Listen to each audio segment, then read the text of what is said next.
Sony has established themselves as the strongest publisher for storytelling in games, but there's a strange trend that many of their studios have employed for their sequels, shifting the focus away from their previous protagonist and making them share the spotlight with another character. I think it's interesting that it's exclusively sequels that Sony uses for dual narratives, instead of them trying to build a franchise on two characters. I think it shows that they're confident enough to question their own characters, as introducing a new one with a unique viewpoint gives the writer a conduit to critique their previous creation. Now, shared stories are an excellent technique to employ when telling a narrative, as it helps the player build empathy with multiple parties and forces them to view an issue from different perspectives. This gives all these stories an emotional complexity that helps add to the premier style of storytelling Sony is going for. It can create a commentary within the game itself, as what may be a black and white situation if told from one perspective can become something far more nuanced when viewed through a different lens, giving both the characters and the audience a better understanding of the game's intended message. So let's explore some examples of PlayStation utilizing this narrative technique in 3 of their recent titles, and show how each game creates a deeply emotional resonance with their players and elevates what otherwise might be generic and traditional plots. Please use the chapters to avoid any story spoilers. Spider-Man 2 shows us 2 sides of heroism, those of a veteran hero burdened with great responsibility, and a youthful optimist excited by the great power he now wields. Peter's life as a hero hasn't been without struggle, as the end of the last game resulted in the most devastating loss he's ever experienced during his time as a hero. What's more, the fallout of the last game has caused massive issues for Peter Parker, as he's now associated with a madman that almost destroyed the city, leading him to struggle to find employment. During all of this, he has to continue to live up to the lofty expectations placed on him as a hero who saves the innocent and protects the peace. Like the cheery guy that he is, Peter hides his pain behind quips and jokes, as he feels as though he has to shoulder all this responsibility alone, because if he falters, then the city is truly lost. This is why he becomes so susceptible to the symbiote's influence, as all that trauma and stress has been bubbling just below the surface. And now that he has a conduit for all that negativity, it's enraptured him, causing him to turn to the dark side and give in to more violent tendencies. That is all to say, this decade of being Spider-Man is weighing heavy on him. He has given everything to this job, and all it has done is take. And even then, it took an outside force, amplifying his resentment for it, to finally manifest on the surface. This is a man who has become disillusioned with the career that once excited him. Alternatively, Miles approaches his new role as Spider-Man with a youthful optimism. He's thrilled to be living on the edge, fighting crime and spinning webs. That's not to say he approaches this role without his fair share of strife, but its source is entirely different to his mentors. It comes from the inadequacies he feels compared to his father and Peter, as he feels burdened by the responsibility of living up to their legacy. And when his mentor loses his way, it's Miles who has to step up to the plate and find his own personal strength to confront the symbiote threat. And he finds that inspiration from his community, emphasizing far more of the friendly neighborhood aspect of the role than Peter ever did.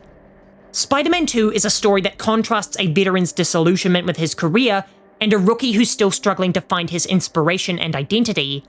This is easily translatable to the real world for both older and younger fans of the franchise. For adults that have been worn down by the daily grind and unfulfilling aspects of their lives, and the up-and-coming teens who are still struggling to find their place in the world and what it is they have to say. I also think the game gives a mature solution to this quandary. Peter doesn't magically get reinvigorated with heroism at the story's conclusion. Instead, he takes a big step back and focuses on himself and making his life healthier, trusting his protege with his legacy. And Miles vows to craft his own unique identity for Spider-Man, despite how questionable his outfit choice might be. The game shows us that the dual narrative structure can be used to speak to multiple audiences and make games far more impactful for everyone. But this technique can also be used to emphasize perspective. The Last of Us Part 2 is an uncomfortable game to talk about online, but I also think that's wonderfully thematic for what it's like to play the game, where it directly challenges the player's pre-held beliefs about right and wrong and even lambasts them for their bloodthirst. It's a game that evokes such a visceral reaction from fans because it deliberately enrages them and then lathers them in guilt for that fury. But that's the power of the dual narrative approach. Ellie's story is consumed in hatred and a righteous desire for vengeance. Whether or not you think it's realistic that Joel would have died in that scene, it's undeniable that his death is cruel and disrespectful, and it's supposed to be. The game is trying to get you to emulate Ellie's distraught emotional state, to make you as single-minded and obsessed with revenge as she is. He's one of the most celebrated video game characters of all time, and the sheer brutality of his execution, deserved or not, warrants rage from both community and characters.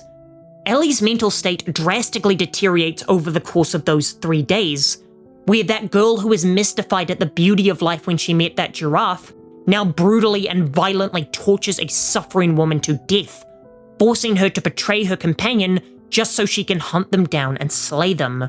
These are meant to act as poignant narrative moments, which makes you question your intense hatred towards the WLF.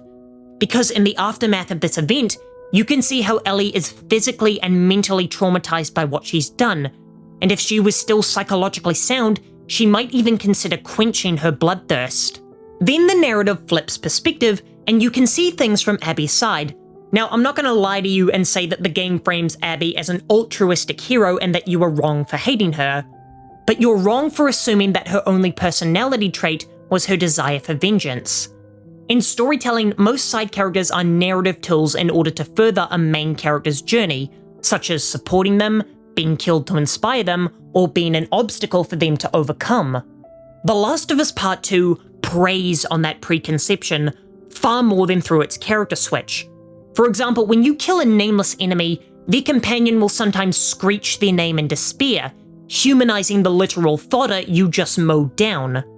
The swap to Abby is the biggest example of this philosophy I've seen in all of art, where you assume that a character is merely a narrative tool to showing you that they have their own complex story to tell. After I played The Last of Us Part 2, my perception of the world around me literally changed. I began to realize that every nameless person I walked past on the street had literally decades worth of unique experiences to me. I stopped seeing crowds as massive collections of bodies and began to understand just how impressive it was that there were hundreds of thousands of collective memories in that large group. It's one of the only games that made me a better, more empathetic person. What The Last of Us Part 2 so effectively portrays with its dual perspective isn't showing how Ellie was the secret villain the whole time, but that everyone in this world is a villain to someone. In this sad, broken world, the people are lost in the dark, but not all of them are complete monsters. Many of them, including Ellie and Abby, still try to look for the light.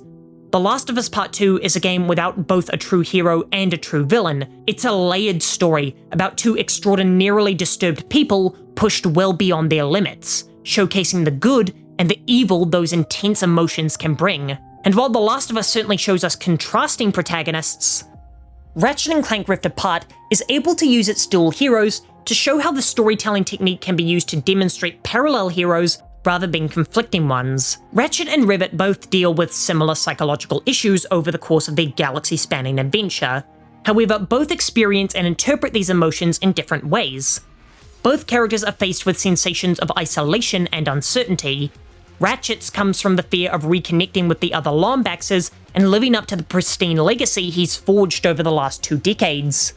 Meanwhile, Rivet's isolation comes from being a solo hero in a fight against an almighty empire and her shaky belief that what she's doing even matters when she's alone against such an overpowering force. On hindsight, it's amazing that Rivet wasn't as messed up as Ellie and Abby were. In short, both characters are afraid of failing those who rely on them, but their approaches are opposites. Ratchet leans on Clank, who literally always has his back, to help him work through his existential crisis about meeting his people. In fact, I think it's almost essential that the game splits them up early on, as otherwise Ratchet's character arc would have been way too easy. But Rivet's hardened her heart and doesn't trust anyone, because she's afraid that she'll just get them both killed. Again, it's amazing how psychologically well put together she was for such a traumatized character. But it's precisely because of that positivity that the dual protagonist structure works so well for Rift Apart, as the Lombaxes only grow by learning from the other.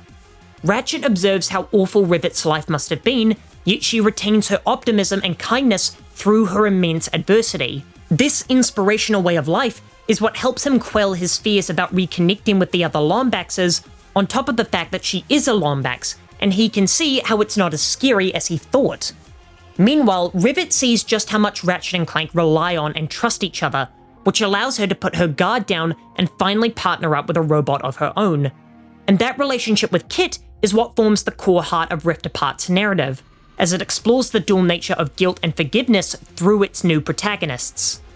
Trauma is not an easy thing to get over, and it's an especially tricky subject to handle in storytelling, as it's one of the most harmful things to misrepresent.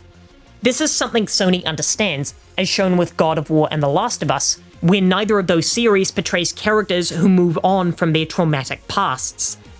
Now, of course, Rift Apart is a much lighter tone than those examples, but Rivet's trauma from losing her arm is real. While Rift Apart's scenario, where someone who unintentionally causes severe trauma feels genuine remorse and takes meaningful responsibility, it's sadly uncommon in reality. The game makes sure not to have Rivet accept her initial apology, but instead do the understandable and expected thing and reject her. But the key element that the game gets right is how it shows that Rivet reconsiders her rejection, just as Kit reconsidered her actions, and then have them move forward together. Now, in the real world, this does require two mature and introspective people to be involved, and that's rarely the case when dealing with trauma. But if someone has the courage to apologize to you, then you should be allowed to tell them what you think of them, but you should also have the courage to consider what they're saying. Sony's dual protagonist approach is a wildly successful tool in furthering their lead as the premier publisher for narrative and gaming, because being able to look at an issue from multiple angles builds broader connections with the audience, it can make that audience empathize with positions they disagree with, and it can show the importance of relying on other people where other single-player games might make them feel isolated. In doing so, they've evolved their tales above simple stories and made each one something profoundly human. For more essays, here's one on how Konami keeps accidentally making masterpieces.